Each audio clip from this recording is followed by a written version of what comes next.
I couldn't take it anymore. I asked TYM, I said, I'm tired of seeing these machines on carpet at trade shows. I'm tired of not seeing them work on YouTube.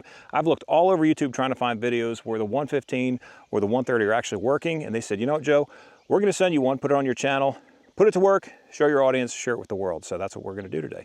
I'm gonna show you this machine working, and unfortunately it's leaving here in a little bit. I'll kind of tell you that story here towards the end. So let's get to work.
Okay, so let's take a look at the inside of this thing. So right here you have a Kenwood stereo, two vents over here. You also have vents in the front which are blowing. Your air returns up here, so you're gonna get some cold air. Speakers, the windows in the rear do open. Here's all of your push button like wipers and lights and everything. I like these little handlebars because when you're on hills and stuff, it's nice to be able to kind of grab this stuff or put your hand here and brace yourself because, listen, we got a lot of Tennessee hills. The cup holder's way too small. My Yeti does not fit in there, and that's a problem. I need to have plenty of water when I'm out here. You got a little compartment here for storage, which is nice. It's really comfortable on the inside. You know, I've had this thing shut because it's hot out today, and I really don't want a bunch of sun coming in, but if you wanted sun coming in, it's tinted, which is nice. But if you're lifting your loader real high, you can see, and I guess if you want to see if there's overhead lines or something above you. Mirror. This is a nice little camera here, which is actually really handy, especially when you're mowing and you're trying to see if you're getting a full cut on your lines. Loader controls, third function. I mean, you guys understand loaders, that's pretty simple. Here is your clutch on the sides. You can clutch up, clutch down, as well as, you know, 1 through 4.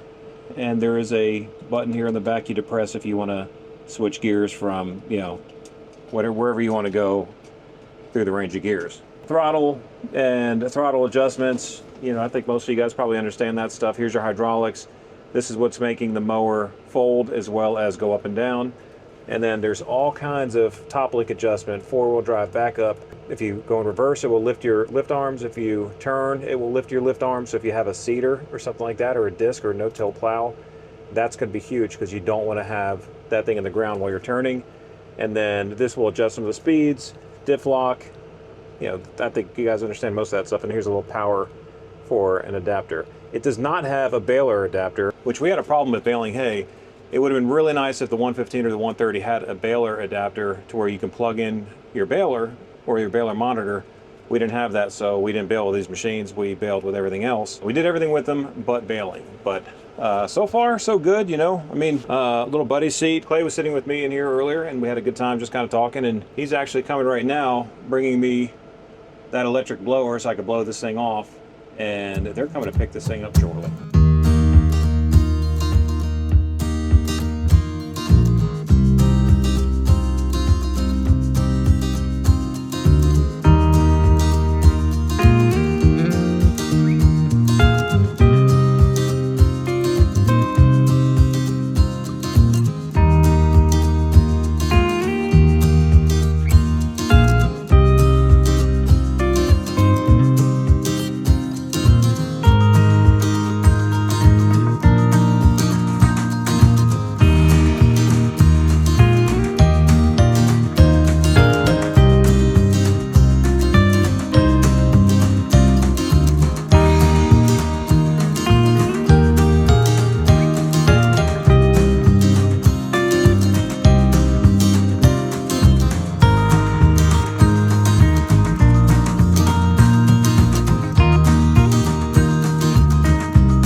We are now out of the air conditioning, which, I'm not gonna lie, kind of stinks. It is hot today. It is a blistering hot day. But the air conditioning held up in this one really, really well. It pulls this mower well. Now this mower is 5,600 pounds and it's no joke. So pulling a big heavy mower like that is, you know, it's a workout for these machines no matter how big they are. And this being a 115, it's definitely better than the 73 horsepower Coyote that usually pulls this thing. I'm going way faster. I did this in probably, I don't know, a third of the amount of time. But I was really going through a lot of thick briars, blackberry bushes, you know, it's almost blackberry season. Look at that. But I'm a TYM brand ambassador, which just basically means I use their equipment on my channel and they provide the equipment for me to use. This does not belong to me. They're actually picking this up in about an hour. And I was like, man, I've got to get out there and mow that field because I've got this big tractor. I want to do it. And it's already hooked up to that mower, which is great. And it was super fast. Like I was really, really, we have a bunch of the tractors here, but out of all the machines leaving, I'd really like to have one of these big ones because these things, I got so tired of seeing them on carpet at trade shows, like the Equip Expo, National Farm Machinery Show. You'd always see these big tractors on carpet and the wheels are all armor-alled and greased up, and it's just kind of like, man, that's not what a tractor is going to look like, right? This is what a tractor is going to look like. You're going to want to see how does it breathe when you're mowing thick stuff. This breathed great. It did not overheat once. I didn't need the blower at all. I just got Clay to go get it to blow off the big mower and blow this thing off before they come pick it up. But very, very stable on hills. You know, this loader is much easier to see around you than the 130. The 130 visibility is not nearly as good as this one. The 115, I feel like the visibility is really, really great on this. Size is nice, it's comfortable. Like it's a very comfortable tractor to operate. It's nimble enough, but sturdy enough. I think with loaded tires, and if I had, you know, if I had one of these machines, if it was mine, I would load the tires. That would add probably 2,000 plus pounds, maybe 2,500 pounds of weight. I'd move the tires out farther, and this thing would be, it'd be like Spider-Man on these hills. So I'll tell you, for that, just quickly getting the mower going, being like, you know what, let's get out there, let's mow some stuff down. I probably mowed like 5, 10 acres, probably close to, yeah, it's definitely close to 10 acres because it's all in a circle in an hour and a half. And that was kind of on hills and trying to find the right gears because it's not my tractor. I don't have the feel for it yet, right? You know, this video is really just kind of showing you guys what's out there and showing you that this is an option if you guys are out there looking for a tractor. If you need a big machine, you need something that can do big work, this is not the kind of tractor you're going to sit in and get in and out of all day long. This is one you're going to be, you'll spend hours in this thing, and I think you'll enjoy yourself. Seat was very comfortable. Seat was very, very comfortable, and yeah, I really enjoyed it. So thank you to TYM for letting me borrow this thing and play with it a little bit, and I appreciate you guys watching this channel. If you enjoyed it, hit that like button. We appreciate if you do that, and hit subscribe. If you're not already a subscriber, we'd love to have you. There's always room for one more. So I'll catch you on the next one. Joe the Farmer. We out.